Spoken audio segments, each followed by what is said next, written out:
मनुष्य को किस उम्र तक उनके पापों की सज़ा नहीं मिलती। कहानी में आप सभी का स्वागत है। पौराणिक कथाओं के अनुसार एक समय में पृथ्वी पर एक मांडव नाम के ऋषि हुए।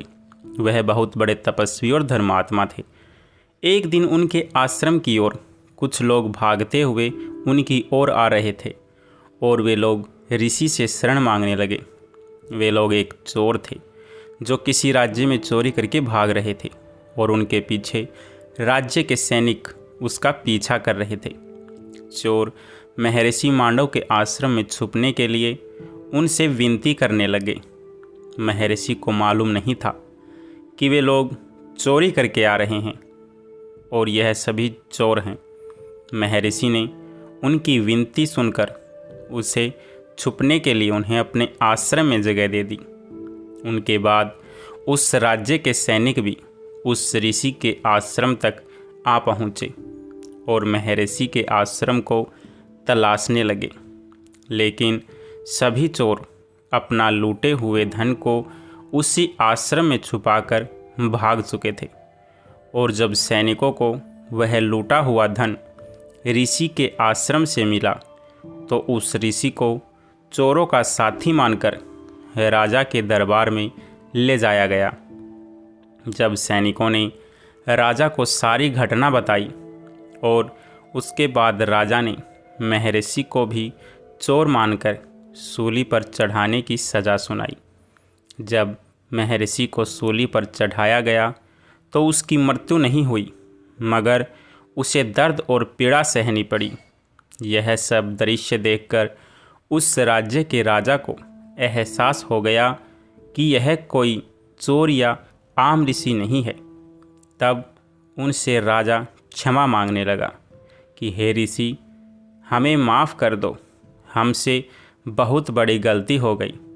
तब महर्षि ने कहा, हे राजा, हम तुम्हें तो माफ़ कर देंगे मगर उस धर्मराज को नहीं।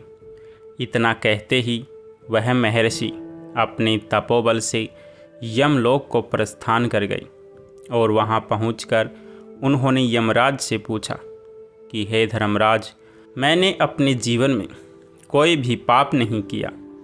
मैंने सदा परमात्मा के भक्ति धर्म आचरण करते जीवन व्यतीत किया है, फिर भी मुझे जीवन में ऐसा कष्टदायक फल क्यों भोगना पड़ा। तब धर्मराज ने ऋषि मांडव को कहा कि हे महर्षि, आप अपने बचपन में कीट पतंगों को पकड़कर उनके पंखों में सुई चुभा दिया करते थे। यह उसी पाप का परिणाम था।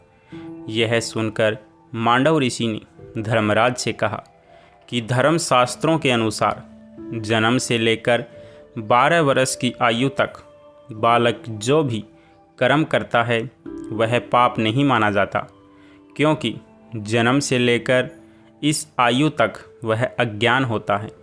अतः आपसे बहुत बड़ी गलती हुई, इसका परिणाम आपको भी भुगतना होगा।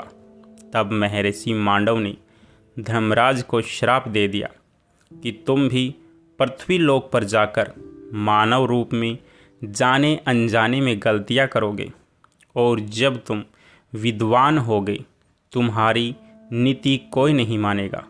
इसी श्राप के कारण धर्मराज द्वापर युग में विदुर के रूप में जन्म लिया था। तो दोस्तों, यही वजह है कि भगवान भी बाल्यपन में जाने अनजाने में किए हुए गलतियों को माफ़ कर देते हैं। तो दोस्तों, इस कथा से अब हमें तो यह तो समझ में आ गया कि जन्म से लेकर 12 वर्ष की आयु तक इंसान द्वारा किए हुए कर्मों का फल नहीं भोगना पड़ता, क्योंकि वह अबोध होने के कारण उसके सारे कर्म माफ़ हो जाते हैं। और फिर जब धीरे धीरे उसके अंदर ज्ञान का प्रभाव होने लगता है तो फिर वह धर्म अधर्म कर्मों से परिचित होने लगता है। नमस्कार मेरे प्यारे दोस्तों, आपको यह कहानी कैसी लगी कमेंट बॉक्स में ज़रूर बताएं और आपके अपने चैनल हिंदी स्टोरी किंगडम्स को सब्सक्राइब करें ताकि आने वाली नई नई कहानियाँ आप तक पहुँच सकें। तब तक के लिए आप सभी का बहुत बहुत धन्यवाद। जय जय श्री राम।